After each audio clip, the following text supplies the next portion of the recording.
কাল সন্ধেবেলা দেখলাম অনেকটা দুধ রয়ে গিয়েছে। কিছুটা দুধের ছানা কাটিয়ে নিয়েছি, আর কিছুটা দুধ এইভাবে গাঢ় করে নিলাম। তার মধ্যে অল্প একটু পাউডার দুধও দিয়েছি।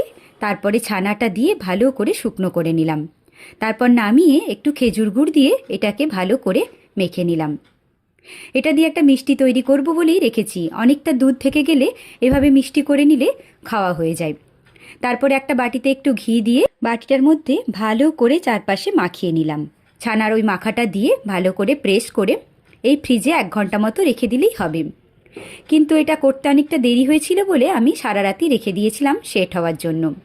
কিন্তু মনটা তো সেদিকেই পড়ে থাকে, তাই সকালবেলা ঘুম থেকে ওঠার পরেই ছেলেকে স্কুলে টিফিনে দেওয়ার জন্য সেটা বার করলাম। নতুন কিছু বানালে মনে এরকমই হয়, কেমন হয়েছে দেখার জন্য। তারপরে সেগুলো পিস পিস করে নিলাম সন্দেশের মতো। খেতে কিন্তু দারুণ হয়েছিল। আজ এই পর্যন্তই। সবাই খুব ভালো থেকো।